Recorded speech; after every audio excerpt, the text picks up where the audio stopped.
1, 2, 3. 1, 2, 3. Top. 1, 2, 3. Alamin na natin ang mga nag-top na answer sa ating Top 1, 2, 3 katanungan. Ano nga ba para sa inyo ang Top 1, 2, 3? Bagay na madalas pag-ambagan!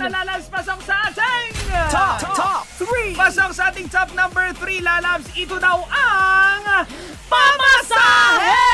Oo, yung tipong bago ka umalis ng bahay, lalabs, ang usapan natin ang bagan. Pero nakalis na tayo, nagkalimutan na. Kaya ang ending natin, lalabs, ito tayo, nagjojombagan. Pero lalabs kasi, di ba sa ating samahan, wala dapat iwanan. Sa bagay, tama. Friends forever ang ating sumpaan. Kaya ang barkadahan, lalabs, handang mag-ambaga na pamasahe mo, makasama ka lang sa outing sa linggo. Yun naman, tama ka dyan, lalabs. Ang tunay na kaibigan talagang nagtutulungan yan, lalabs. Oo, pero iba talaga, yung kapag ka, yung tinutulungan ka, iba din yung abusado ka masyado. Sa bagay. Diba? At saka, lalabs, hindi lahat ng tinutulungan ka, lalabs, ang pakay, kaibigan lang.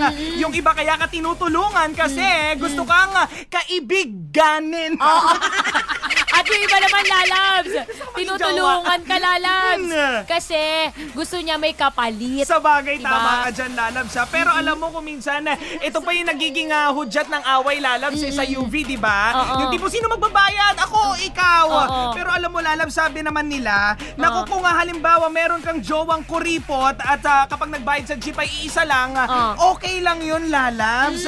Kasi gustong-gusto niya talaga, lalabs, na kandong-kandong ka niya sa buong trip. Ang laki-laki. Kakandungin mo? Lalabs, baliktad. Ako ang kakandong sa'yo, hindi ako yung kakandungin mo. Dahil pag ako kinandong mo na ko, pagdating doon sa destination natin, para ka na final destination. Pero maganda nga yan, no? Yung kapag ka dyan mo talaga susukat ko talaga totoong kaibigan. Oo, correct. O talaga may malasakit sa'yo yung isang tao. Tama. Kapag ka handa silang mag-ambagan para lang makasama ka, yun yung magandang pakiramdam, lalabs. Tama ka dyan, Uy, lalabs. Nakaka-touch naman, mag-aambagan sila para saan, para makasama ko. Yung pala, lalabs, pagdating doon, aalilain ka. Oy, ako nag-ambag kami sa pamasahe mo. O, ikaw ang bumili ng yelo. Ikaw ang bumili nito. Ikaw mamalike. Ikaw magluto. Gagawin kang alipin. Ang masama dyan, lalabs, sinusumbat nila yung mga tinutulong. Oo, dapat talagang ganun. Walang sumbatan dito. Kung ganyan lang din, sana hindi na ako sumama. Ay, nako, lalabs. So, eto, bigay natin ang ating top number. Top 2. Pasok naman sa ating top number 2, lalabs. Ito daw ang inuman! Sa inuman, hindi lang dapat puro kwento. Magbigay ka rin ng ambag mo. Alam mo, dapat talaga may rule dyan, lalabs. Ano yun? Sa inuman, dapat iayon ang pagkain ng pulutan. Depende sa laki ng bigay mo sa ambag. Para walang lamangan, lalabs. Diba? Kasi ito, ang lakas-lakas mamulutan. Kaya nga O magkano ng bag mo? 20 lang naman. Lalabs, alam mo, minsan nakakasakit ka na eh. Bakit? Parang ako pinariringgan mo eh. Hindi, kasi dapat talaga may rule na ganyan. Sa bagay, tama ka dyan. Para magpantay-pantay tayo sa ambagan. Para pantay-pantay din natin ng pagkain, ng pulutan. Pero lalabs, kung kagaya ko naman ang kainuman mo, lalabs, naku, kahit matakaw ako sa pulutan, hindi naman ako matakaw sa inuman. Okay lang yan, lalabs. Kung ganyan lang din ang siste, bumili ka na ng isang meal para sa'yo, ha? Magkano ka na lang, taksilog, ganyan. Taksilog na lang. Umorder ka ng isang meal para yun na lang kakainin mo. Hindi mo na pinapakialaman yung pulutan ng barkada. Kasi lalabs, kung minsan nakakasakit yan, kakahain lang ng pulutan. Hala, ubos na. Konting kwentuhan lang. Konting inuman na ng nakailalago ka lang ng beer. Pag wala na pulutan. Ano nangyayari? Magic?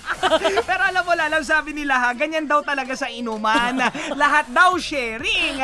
Sharing sa pulutan, sharing sa baso na iinuman, at isang sharing lang naman talaga, lalabs, ang inaabangan ko. Ano? Pero di pa nangyayari, lalabs. Ano yun? Yung i-share ni kumpare, yung misis niyang katabi. Lalabs! Lalabs! Bakit? Kaya nagkakaroon ng away-away sa inuman eh. Dahil sa kalandian. selusan eh. Selusan, kalandian, ayan, awayan. Kaya nga, lalabs, okay lang yun, lalabs. Kasi lasing na naman si kumpare. Naku po! Huwag kang magpapakasiguro. Bakit, lalabs? Roll, VTR. May CCTV camera.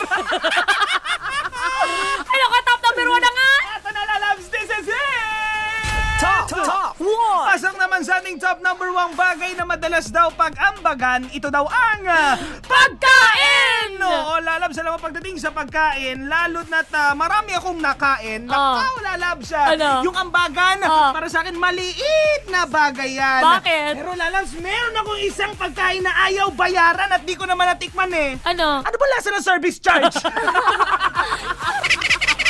Lalabs, kasi yung service charge, yun yung service. Service! Service na nagsaserve sa'yo. Ganon. So, parang ano yan? May bayad din yun, hindi yung libre. Wala na libre ngayon, uy! Ay, sa bagay, tama ka dyan, Lalabs. Akala ko pa naman yung service charge na nando doon, klase ng pagkain. Hindi lang. Lalabs, from the word itself. From the word itself. Service. Service! Yan ang bet na bet mo, di ba, mga service?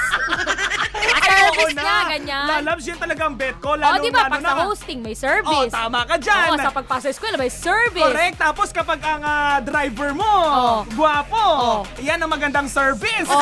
Tapos, Lalabs, pero pang isang service. Ano ba yun? Kapag mamanicure, pedicure, magpapaservice ka, di ba? At isa pa magandang service, yung favorite mo. Ano, Lalabs? Extra service!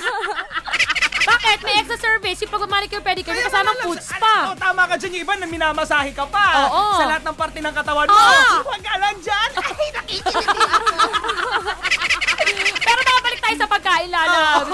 Bago kayo magtalo-talo kung saan ang kakainan, maglagay muna kayo sa ambagan, ha? Para ating malaman kung aabot ba ang ating pera sa gusto ninyong kainan. Puro kayo suggestion.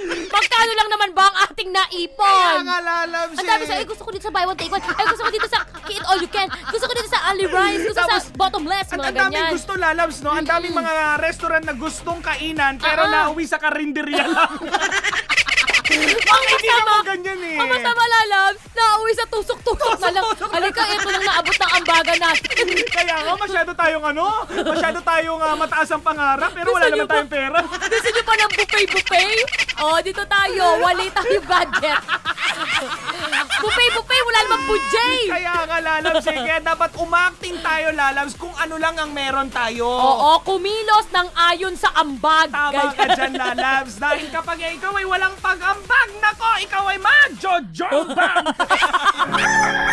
Good Feeling blessed every morning.